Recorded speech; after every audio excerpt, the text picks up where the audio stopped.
এই আকাশকে বলা হয় সামা ও দুনিয়া, নিকটতর আসমান। এরপরে দ্বিতীয় আকাশ, তৃতীয় আকাশ, চতুর্থ আকাশ, পঞ্চম আকাশ, ষষ্ঠ আকাশ, সপ্তম আকাশ। 7টি আকাশ রয়েছে। সাবা সামাওয়াতি তিবাকা। আল্লাহু আকবার। আল্লাহ রাব্বুল আলামিন বলেন সাবা সামাওয়াতি তিবাকা মা তারা ফি খালকির রহমানি মিন তাফাউত আরজি'ল বাসারা হাল তারা মিন ফুতুর। ও জগতের মানুষেরা, আমি আল্লাহ রাব্বুল আলামিন তোমাদের উপরে স্তরে স্তরে 7টি আসমান তৈরি করেছি। ওয়ালাকাদ যায়্যানাস সামাআদ দুনিয়া বিমাসাবিহা। ওই আকাশকে আবার নক্ষত্র, তারা, তারকারাজি দিয়ে সাজিয়েছি। সুবহানাল্লাহ। আমি মাওলাকে চেনো না? ওই আকাশের দিকে তাকাও, তাকিয়ে আমার সৃষ্টির মধ্যে কোনো ভুল ধরতে পারো কিনা চেষ্টা করো।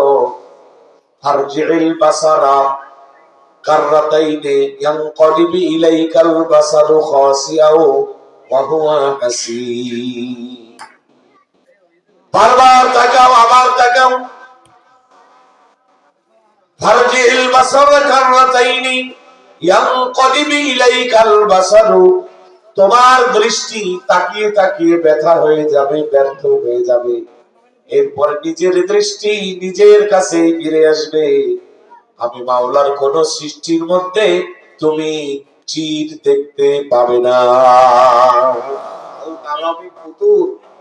কোন চির দেখো, ত্রুটি দেখো? আল্লাহু আকবার। সপ্তম আকাশের উপরে বাইতুল মামুর একটা ঘর আছে। এই ঘরটা ঠিক আল্লাহর ঘর। ইন্না আউওয়ালা বাইতিন উদিআ লিন-নাস লাল্লাযী বিবাক্কাতা মুবারাকা। মক্কা আল মুআজ্জামায় আল্লাহ পাকের যেই ঘর, এই ঘর বরাবর ঠিক উঁচু। আরেকটা ঘর আছে, ওইটার নাম বাইতুল মামুর। যদি কেহ সাহেবে দিল থাকে, সাহেবে দিল থাকে, এমন যদি হয় যে আল্লাহ তাআলা তার রূহানি চোখ খুলে দিয়েছে, ওই লোকটা যদি বাইতুল্লাহর মধ্যে থেকে আসমান বরাবর সোজা তাকায়, বাইতুল্লাহর সোজা বরাবর বাইতুল মামুর দেখতে পাবে। আবার বাইতুল মামুরে বসে বসে কেউ যদি দুনিয়ার দিকে দৃষ্টি করে, তাহলে ঠিক সোজা বরাবর বাইতুল্লাহ দেখতে পাবে। অর্থাৎ আমাদের যেরকম ইবাদতের মূল কেন্দ্রবিন্দু বাইতুল্লাহ, ফেরেশতাদের ইবাদতের কেন্দ্রবিন্দু বাইতুল মামুর। আল্লাহর নবী মেরাজে গিয়েছেন। নবী আমার মেরাজে যান, সাহাবীরা, ফেরেশতারা প্রটোকল দেয়, জিবরাইল আছে, মিকাইল আছে, তাতে হবে না। ৭০,০০০ ফেরেশতার প্রটোকল নবীর সাথে ২৪ ঘন্টা। আল্লাহু আকবার। প্রটোকল ছাড়া জিবরাইল আসে না। মুতাইন থাম্মান আমিন, এমন নেতা যে প্রটোকল ছাড়া আসে না। জিবরাইল আমিন আমার নবীকে নিয়ে যান বাইতুল মামুরে। আকাশগুলো পাড়ি দিয়েছে। এটা মেরাজের আলোচনা নয়, এজন্য আমি খুলে খুলে সব বললাম না। শুধু যতটুকু উদ্দেশ্য, আমাদের আলোচ্য বিষয় ওই জায়গায় যাব, বাইতুল মামুর। আল্লাহ নবী বাইতুল মামুরে গিয়েছেন। যাবার সাথে সাথে জিবরাইল এলান করেছে, আযান দিয়ে দিয়েছে, দাওয়াত দিয়েছে, ও ফেরেশতারা নামাজে আসো। বাইতুল মামুরে এবার নামাজের জন্য ফেরেশতারা আসে। পিপুলিকা মিষ্টির গন্ধ পেলে, পিপুলিকা চিনির গন্ধ পেলে, পিপুলিকা মধুর গন্ধ পেলে, খাদ্যের সন্ধান পেলে, যেমন একজনের পিছনে একজন লাইন দিয়ে সোজা চলতে থাকে, মুহূর্তের মধ্যে এরকম লাইন দিয়ে সোজা ফেরেশতাদের জামাত আসতে আসতে কয়েক সেকেন্ডের মধ্যে বাইতুল মামুর ভরে টইটম্বুর হয়ে যায়। আল্লাহর নবী ইমামতের দায়িত্বে নবী আমার আশরাফুল আম্বিয়া ওয়াল মুরসালিন, একটু আগে আমার হাবিব, আমার নবী, শ্রেষ্ঠ নবী মুহাম্মদুর রাসূলুল্লাহ সাল্লাল্লাহু আলাইহি সাল্লাম সমগ্র পয়গম্বরের ইমামতি করেছেন। এবার আল্লাহর নবী ফেরেশতাদের ইমামতি করবেন। ফেরেশতারা দাঁড়িয়েছে, নামাজ আদায় হয়েছে। আল্লাহর নবী নামাজ শেষ করে তাকিয়ে দেখে মসজিদে একটা আঙুল রাখার জায়গাও খালি নাই। এরকম ভাবে ফেরেশতা দিয়ে মসজিদটা ভরে আছে। জিবরাইল, ভাই আমার, বন্ধু আমার, এখানে এত ফেরেশতা কেন? কত ফেরেশতা হবে?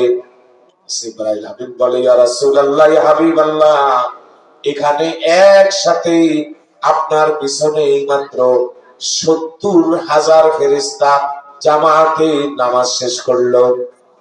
জিবরাইল এত হাজার হাজার ফেরেশতা আল্লাহ বানালো যে 70,000 ফেরেশতা এখানেই নামাজ পড়ে। তাহলে কি ফেরেশতা আরো আছে? আরো আছে নাকি ফেরেশতা? জিবরাইল আমিন বলে, ইয়া রাসূলুল্লাহ, ইয়া হাবিবাল্লাহ, আল্লাহ তাআলা যেদিন সৃষ্টি করেছেন, দুনিয়া বানিয়েছেন, মসজিদ বানিয়েছেন, আসমান জমিন বানিয়েছেন, ওই দিনেই মসজিদে নামাজ শুরু হয়েছে। ইসরাফিল যখন সিংহায় ফুঁক দেবেন, ওই সময় নামাজ শেষ হবে। এর মাঝখান দিয়ে প্রত্যেকটা ঘন্টা, প্রত্যেকটা দিন, প্রত্যেকটা মুহূর্ত, প্রত্যেকটা ক্ষণ এখানে সারাক্ষণ 24 ঘন্টা নামাজ হয়। এই নামাজে 70,000 ফেরেশতার জামাত হয়। এই যে 70,000 ফেরেশতা যারা একবার নামাজ পড়ে, কিয়ামত পর্যন্ত তারা দ্বিতীয়বার আর নামাজের সুযোগ পাবে না। তাহলে ফেরেশতা কম না বেশি? এই হলো বাইতুল মামুরের কিসসা। ওই মসজিদে আমাদের বাবা, জাতির জনক সাইয়েদুনা ইব্রাহিম খলিলুল্লাহ অবস্থান করেন। আল্লাহ নবীর সাথে ইব্রাহিম খলিলুল্লাহর দেখা হয়ে যায়। পয়গম্বর ইব্রাহিম খলিলুল্লাহ তিনি বসে আছেন। ছোট্ট ছোট্ট মাসুম বাচ্চারা খেলাধুলা করে, আর ইব্রাহিম খলিলুল্লাহর কাছে আসে, দেখা করে, তার কাছে লেখাপড়া করে। ভাই জিবরাইল, এরা কেন আসে? এরা কারা? জিবরাইল আমিন বলে, ইয়া রাসূলুল্লাহ, ইয়া হাবিবাল্লাহ, দুনিয়ায় যাদের ছোট্ট ছোট্ট ছেলে সন্তান বাচ্চারা মারা যায়, তারা এখানে এসে ইব্রাহিম নবীর তত্ত্বাবধানে লালিত পালিত হয়। সিদরাতুল মুনতাহায় যাবে, বাইতুল মামুর অতিক্রম করে এরপরে সিদরাতুল মুনতাহা। এই গাছের নাম হলো সীমান্তের বড়ই গাছ, সিদরাতুল মুনতাহা। বড়ই গাছ, ওইখানে বড়ই, এটা আমাদের এই সীমান্তের সর্বশেষ বৃক্ষ। এজন্য আমরা আমাদের মৃতদেহ থেকে গোসল দেই, সেইখানে একটা পাতা ব্যবহার হয়। ওইটা কি পাতা? বড়ই পাতা। গরম পানির মধ্যে আমরা বড়ই পাতা মিশাই। এই সিদরাতুল, এই গাছ, এই সিদরাতুল মুনতাহাটা সপ্তম আকাশের উপরে, মালায় আলার ঠিক নিচে। মালায় আলা এরপরেই শুরু হয়ে যায় সিদরাতুল মুনতাহার পাশাপাশি জান্নাতুল মাওয়া। ইনদা সিদরাতিল মুনতাহা ইনদাহা জান্নাতুল মাওয়া। মালায় আলার পরে 70,000 নূরের পর্দা। এই পর্দা ভেদ করার পরে হলো কুরসি। কুরসি হলো যেখানে চেয়ার অবস্থিত থাকে, এটাকে বলে কুরসি। আল্লাহ পাকের কুরসি ওইখানে। কুরসির উপরে আল্লাহ পাকের আরশ, ওই আরশে আল্লাহ মনোনিবেশ করেন, বলি সুবহানাল্লাহ। এরপরে লা মাকান লা জামান, আর কিছু নেই। মা তাহতা সারা থেকে লা মাকান লা জামান পর্যন্ত এই ভূখণ্ডটা আমার নবীকে দেখানোর জন্য আমার আল্লাহ নিয়ে যায়। আল্লাহ তাআলা ওই রাতে সব কিছু আমার নবীকে হাদিয়া করে দেয়। সিদরাতুল মুনতাহার একটা বড়ই পাতা, দুনিয়ার বড় বড় কুলা হাতির কানের সদৃশ। হাতির কান গুলো যেমন হয়, এই হাতির কানের কত সদৃশ, কিন্তু হাতির কানের মতো এত ছোট না। বড় বড় কুলার মতো বিশাল আকৃতির এক একটা পাতা, ওই গাছের এক একটা বড়ই, দুনিয়ার বিশাল আকারের যে মটকা আছে, কুলা আছে, মটকা মাইক এগুলার মতো বড় বড়, ওইখানে 24 ঘন্টা হাজার হাজার লক্ষ লক্ষ কোটি কোটি ফেরেশতারা ওই সিদরাতুল মুনতাহার মগডালে ডালে উপডালে শাখা প্রশাখায় পাতায় পাতায় বোটে বোটে তারা বসে বসে 24 ঘন্টা আমার মাওলা পাকের জিকির করতে থাকে। জিবরাইল আমিন পাখা হইল কয়শো মনে আছে নি? 600 পাখা ওয়ালা জিবরাইল ওই সিদরাতুল মুনতাহার উপরে বসা, কাছে না দূরে, দূর থেকে দূরান্ত। এমন সবাই দুনিয়ায় একটা ঘটনা ঘটে যায়, এই ঘটনা হলো সমকালীন কেনান নামক এলাকা, বর্তমান যে মুলকে শাম, এই মুলকে শামের বেরকে, এই মুলকে শাম যেটা জেরুজালেম মসজিদে আকসা, যেটা লেবানন এবং সিরিয়া ও জর্দানের সমন্বয়ে যে বেল গঠিত, এই বেলটাকে মুলকে শাম বলা হয়। এই বেলটা বড় দাম, এই জায়গাটার বড় দাম। আমার হাফিজ একটু আগে আইয়ুব নবীর কথা বলেছেন, এই আইয়ুব নবীও ওই মুলকে শামের নবী ছিলেন। সুবহানাল্লাহ। 80,000 পয়গম্বর এই জমিনে জন্মগ্রহণ করেছে। আল্লাহু আকবার।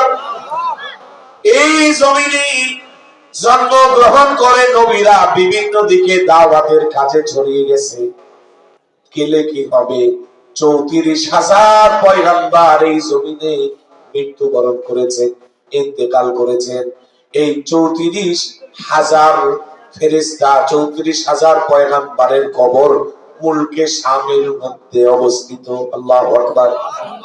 ওই মুলকে শামের কিনান নামক এলাকা, ওই এলাকায় এমন একজন পয়গম্বর বাস করেন, যিনি নিজে পয়গম্বর, তার সন্তান পয়গম্বর, তার বাবা পয়গম্বর, তার ভাই পয়গম্বর, তার দাদাও পয়গম্বর। সুবহানাল্লাহ। নিজে পয়গম্বর, বাবা পয়গম্বর, চাচা পয়গম্বর, সন্তান পয়গম্বর, দাদা পয়গম্বর, পয়গম্বরের গোষ্ঠী, যাদের নাম উচ্চারণ করতে গিয়ে আমার নবী রাহমাতাল লিল আলামিন বলেন কারিমুবনুল কারিমুবনুল কারীম। ওই পয়গম্বরের নাম হলো ইসরাঈল। ইসরাঈল পয়গম্বরের আরেকটা নাম হলো ইয়াকুব। ইয়াকুব নবী, তার বাবা হলো ইসহাক, তিনিও পয়গম্বর, চাচা হলেন ইসমাঈল, তিনিও পয়গম্বর, দাদা হলেন ইব্রাহিম খলিলুল্লাহ, তিনিও পয়গম্বর। 12 জন সন্তানের মধ্যে 11 নম্বর সন্তান হলো ইউসুফ, তিনিও পয়গম্বর। 11 জন ছেলে বা 11 নম্বর ছেলে ইউসুফ। ইউসুফের আগে 10 জন ছেলে চক্রান্ত করে পয়গম্বর ইউসুফকে ধরে বাবার সাথে হিলা বাহানা করে, চালাকি করে, মিথ্যা কথা বলে ইয়াকুব আলাইহিস সালামের বাড়ি থেকে 6 মাইল দূরে একটা জঙ্গল আছে, ওই জঙ্গলের মধ্যে বাঘ সিংহ বাস করত। ওই জঙ্গলে একটা পরিত্যক্ত কূপ আছে, সেই কূপের মধ্যে পয়গম্বর ইউসুফকে নিয়ে তারা হাত পা বেঁধে ফেলে দেয়, ছেড়ে দেয়। আল্লাহ তাআলা বলেন, ও জিবরাইল, এই মুহূর্তে আমার পয়গম্বরকে গিয়ে উদ্ধার করো। সুবহানাল্লাহ। বাহরুল উলুম, বিদ্যার সাগর আনোয়ার শাহ কাশ্মীরি রাহমাতুল্লাহ আলাইহি বুখারী শরীফের তাফসীর ফাইজুল বারীর মধ্যে লেখেন, যখন হযরতে ইউসুফকে ফেলে দেয়, ওই সময় আল্লাহর ফেরেশতা জিবরাইল আমিন সিদরাতুল মুনতাহায় কাছে আছে না দূরে আছে? আমার ভাইরা, 600 পাখা বিশিষ্ট জিবরাইল একটা ঝাপটি মেরে আসে। হযরতে ইউসুফকে ফেলে দেওয়ার সময় যখন বলেছে, ও জিবরাইল আমার ইউসুফকে রক্ষা করো, ইউসুফকে ধরো, জিবরাইল আমিন তাকিয়ে দেখে পয়গম্বর ইউসুফকে ছেড়ে দিয়েছে, কুয়ার মধ্যে ফেলে দিয়েছে। তাড়াতাড়ি করে একটা উড়াল দিয়ে এসে ইউসুফ পয়গম্বরকে উদ্ধার করে দেখে ওই কূপের অর্ধেকটাও পানি দিতে পারে না। রূপের নিচে পড়ে যাওয়া তো দূরের কথা, অর্ধেকও পার হয় নাই। একটা ছেলে, একটা বাচ্চা, একটা মানুষ, একটা সন্তান, একটা বস্তু কুয়ার মধ্যে পড়তে কয় মাস সময় লাগে? কয়েক সেকেন্ড সময় লাগে। এর মধ্যে জিবরাইল আমিন 7টা আকাশ, বাইতুল মামুর, সিদরাতুল মুনতাহা পাড়ি দিয়া আলমে বারজাখ, আলমে মালাকুত সব পাড়ি দিয়েছে, আলমে আরওয়াহ পাড়ি দিয়েছে, সব পাড়ি দিয়ে আলমে বারজাখে এসে পয়গম্বর ইউসুফকে তিনি উদ্ধার করেন। কুয়ার অর্ধেকটাও এখনো তিনি পাড়ি দেন নাই। তাহলে হযরতে জিবরাইল আমিনের শক্তি আছে না নাই? এই জিবরাইলের মাধ্যমে কথা বলে, ভুলে গেছেন আপনারা? আল্লাহ তাআলা এই জিবরাইলের মাধ্যমে কথা বলেন। আউটপাস রুহুল আমিন জিবরাইল আমিন আল্লাহ পাকের কথা পয়গম্বরদের কাছে এসে বলেন, মাঝখানে তিনি মধ্যস্থ করেন। আমার নবীর ক্ষেত্রে তাই হয়েছে। শুধুমাত্র একবার আমার নবীকে আল্লাহ তাআলা আরশে আসিমে বসে আল্লাহ তাআলা আমার নবীকে মাকামে মাহমুদ দান করে আমার নবীর সাথে সরাসরি কথা বলেছেন, যাতে করে কেউ এই কথা বলতে না পারে যে মুসা নবীর দাম বেশি। ঠিক কিনা ভাইরা আমার? হযরতে মুসা আলাইহিস সালাম আল্লাহর সাথে সরাসরি কথা বলে। আজকে মুসা দেখে কথা বলার প্রয়োজন হয়েছে, কিন্তু আল্লাহ সরাসরি বলে নাই। আর একজন ফেরেশতা আসছে, আল্লাহু আকবার বলেন, বুখারী শরীফের হাদিস। আর একজন ফেরেশতা আসছে, ফেরেশতা এসে বলে, আপনি কি মুসা পয়গম্বর? আপনি কে? বলে, আমি ফেরেশতা। নাম কি? মালাকুল মউত। আল্লাহু আকবার বলবেন। মালাকুল মউত মানে কোন ফেরেশতা বুঝছেন? আজরাইল। মালাকুল মউত মানে কি? আজরাইল আলাইহিস সালাম। নাম শুনলেই তো ভয় করে, ঠিক কিনা? জালালি তবিয়াতের নবী শাইখে মুরাদাবাদী রাহমাতুল্লাহ আলাইহি লিখেন, পয়গম্বর মুসা কালিমুল্লাহ যখন রাগ করতেন, টুপি মাথায় থাকতো, পাগড়ি থাকতো, এটার ভিতর দিয়া ইট খোলা, চেনেন আপনারা? ইট খোলা, ইটের ভাটা, ইটের ভাটার উপর দিয়ে কি ওরে? পয়গম্বর মুসা রাগ করলে এরকম ধোঁয়া বের হতো। সুবহানাল্লাহ। পাগড়ি দিয়ে কি বের হতো? ধোঁয়া বের হতো। কেমন জিদ, রাগ ছিল, ব্যক্তিত্ব ছিল, খৈরিয়ত ছিল, মুরুওয়াত ছিল। সুবহানাল্লাহ। শাইখে মুরাদাবাদী দরসে তাফসীর, তিনিও বুখারী শরীফের তাফসীর করেছেন। শাইখে মুরাদাবাদী রাহমাতুল্লাহ আলাইহি আরো লেখেন, আল্লাহর পয়গম্বর মুসা কালিমুল্লাহ কম্বল গায়ে দিয়ে শুয়ে থাকতেন। যদি রাগ করতেন, লোহার মধ্যে পেড়াক মারলে যেমন এদিক থেকে ঢুকে ওই দিক দিয়ে বের হয়ে যায়, পয়গম্বর মুসা কালিমুল্লাহর শরীরের পশমগুলো এরকম কম্বল ছিদ্রি হয়ে বের হতো। আল্লাহু আকবার। সব সময় আল্লাহ নিজে আমার সাথে কথা বলেন, সরাসরি কথা হয়। এবার আপনি আসছেন মধ্যস্থ কথা বলতে, আপনারে আসতে কে বলছে? এক থাপ্পড়। আল্লাহু আকবার। ফেরেশতারে থাপ্পড় মারছে, মুসা কালিমুল্লাহ থাপ্পড়। এক থাপ্পড়ে আজরাইলের চোখ একটা খুলে জমিনে পড়ে কানা হয়ে গেছে। সুবহানাল্লাহ। কারণ পয়গম্বরদের শরীরে 40 জন জান্নাতি যুবকের শক্তি দিয়ে দিয়েছেন কে? আল্লাহ। ওই শক্তি দিয়ে যখন থাপ্পড় একটা মারছে, আজরাইলের এক চোখ শেষ। ছিল 2 ব্যাটারি, হয়ে গেছে কয় ব্যাটারি? এবার চলে গেছে আল্লাহর কাছে। কি বলে রব্বুল আলামিন? আরসালানি ইলা রাজুলিন, বুখারীর ইবারত, আরসালতানি ইলা রাজুলিন, এমন এক ব্যক্তির কাছে আপনি আমাকে রূহ কবজ করার জন্য পাঠিয়েছেন। লাম ইউরিদিল মাউতা, সে মরতে চায় না। বলে মরতে চায় না আবার কেমনে? বলে আমি যখন গিয়েছি আমার পরিচয় তুলে ধরেছি, সাথে সাথে এমন এক থাপ্পড় মারছে, দেখেন আমার চোখে 13টা বেজে গেছে। আল্লাহ তাআলা চোখ ভালো করে দিলেন। আল্লাহ তাআলা কারো চোখ ভালো করতে চোখের হাসপাতাল লাগেনি, চশমা লাগে, লেন্স লাগে, অপারেশন লাগে। ইদা আরাদা শাইআন আইয়াকুলা লাহু কুন ফায়াকুন, হয়ে যাও, হয়ে যায়। সুবহানাল্লাহ। চোখ ভালো হয়ে গেছে, আল্লাহ তাআলা বলছেন মালাকুল মাউত, আমার বন্ধুকে আমি জিজ্ঞেস করি আমার বন্ধু কি চায়, তুমি দাঁড়াও, দেখো, অপেক্ষা করো। আল্লাহ তাআলা এবার পয়গম্বর মুসাকে ডাক দেন, ও বন্ধু, ও কালিমুল্লাহ, ও মুসা, ও পয়গম্বর। আল্লাহর পয়গম্বর মুসার উপরে তাওরাত নামক ঐতিহাসিক কিতাব নাযিল হয়েছিল এবং নবুয়তির সিরিয়ালে মুসা আলাইহিস সালামের রোল নং হলো 3। সুবহানাল্লাহ। রোল নং 1 কার এটা তো জানেন, নবুয়তের সিরিয়ালে রোল নং 1 কার? গর্ব হয় না? আলহামদুলিল্লাহ বলেন। আমাদের নবী নবীদেরও নবী। সুবহানাল্লাহ। 2 পয়গম্বর ইব্রাহিম খলিলুল্লাহ, এই দুইজন সবার উপরে। এইজন্য আমরা নামাজে বলি আল্লাহুম্মা সাল্লি আলা মুহাম্মাদিন ওয়া আলা আলি মুহাম্মাদ কামা সাল্লাইতা আলা ইব্রাহিম ওয়া আলা আলি ইব্রাহিম। দুইজন শ্রেষ্ঠ, এই দুইজনের নাম বলি। এই দুইজনের পরেই 3 নাম্বার রোল নাম মুসা আলাইহিস সালামের। এই জন্যই তার কথা আল্লাহ পাক তার কোরআনের মধ্যে সবচেয়ে বেশি বলেছেন। সুবহানাল্লাহ। আল্লাহ তাআলা বললেন, মুসা কি করেছো? তুমি কি মরতে চাও না? তাহলে তোমার হাতটা রাখো আলা সাউরিন, একটা গরুর উপরে, ষাঁড়ের উপরে। আলা মাতানিন, মাতানুন মানে ওষার। তোমার হাতটা একটা ষাঁড়ের উপরে রাখো।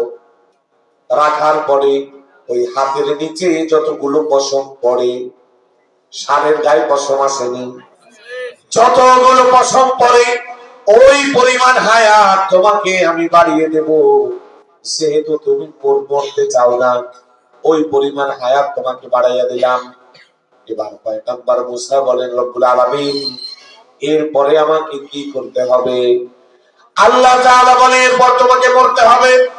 কুল্লু নাফসিন যায়িকাতুল মাউত, এই দুনিয়া থাকার জায়গা না, এই দুনিয়া স্থায়ী কারো জায়গা না। এই দুনিয়ায় চলে আসলে এই দুনিয়া থেকে আবার চলে যেতে হয়, ঠিক কিনা? কাফনের কাপড় কয় টুকরা হয়? পুরুষের জন্য 3টা। একজন রাজা মরে গেছে, বাদশা মরে গেছে, তো রাজাকেও 3 কাপড় দিয়েছে ঠিক, কিন্তু আমাদের হাত থাকে কাফনের বাইরে না ভিতরে? ভেতরে প্যাকেট করা থাকে। বাদশার হাত কাফনের বাইরে দিয়ে 2 হাতকে বের করে দিছে। এরপরে তার রাজ্যটা ঘোরাইতেছে, দেখাইতেছে, গড়ে গড়ে কি দেখাইতেছে। মানুষেরা কয় দুনিয়ায় তো খাজনা টাজনা উঠাইতো, এই অভ্যাস ছিল, যে কারণে মরার পরে এই কাজ করতেছে। আসলে সে বলে গেছে, আমার সন্তানরা, আমি তো ইন্তেকাল করছি, আমি রাজা, আমি বাদশা, আমার কাফনের বাইরে আমার হাত 2টা রেখে এরপরে আমাকে ঘুরাইও। সবাই বিভিন্ন মন্তব্য করতেছে। এর মধ্যে একজন সাহেবে দিল ছিল, সুবহানাল্লাহ, মুরাকাবা মুশাহাদার মধ্যে চক্ষু বন্ধ করে তিনি ইস্তেখারা করে পেয়ে যান যে যেটা ভেবেছে সেটা না। আসলে রাজা মশাই বুঝাতে চেয়েছেন, জগতের মানুষ, আমি তো রাজা ছিলাম, কিসের অভাব ছিল? টাকা পয়সা, আসবাব, বাড়ি গাড়ি, নারী, কোনো অভাব নাই, কিন্তু আমিও থাকতে পারলাম না, যেতেই হবে। তোমরা মনে করতে পারো আমি আমার পুঞ্জীভূত সম্পদের কিছু অংশ নিয়ে কবরে রওনা হচ্ছি, দেখো আমার হাতও খালি। সুবহানাল্লাহ। ওঠো মুসাফির বাদ্য গাথুরি, বহু দূর তক জানা হ্যায়, আজ ভি জানা কল ভি জানা, জানা একদিন পড়েগা। যাবার জায়গায় তো ওটা, আজকে যাই আর কালকে যাই, আপনাকে আমাকে যেতেই হবে। এই দুনিয়া কারো স্থায়ী থাকার জায়গা না, ঠিক কিনা? আরে যে কথা বলছিলাম, পয়গম্বর মুসা এবার জিজ্ঞেস করে রব্বুল আলামিন, তাহলে কি আমাকে শেষ পর্যন্ত মরতেই হবে, ইন্তেকাল করতেই হবে? আল্লাহ তাআলা বলেন, হ্যাঁ পয়গম্বর, মরতেই হবে, ইন্তেকাল করতেই হবে। বলে, তাহলে আপনার ফায়সালা মেনে নিতে আমার কি দোষ? আসলে আজরাইল এসে সালাম দেয় নাই, এই জন্য কাপড় দিয়েছে, অন্য কারণে না। তাহলে এই মুহূর্তে আমার রূহ কবজ করে নেন আল্লাহ, আপনার সিদ্ধান্তের কাছে মাথা পেতে দিলাম।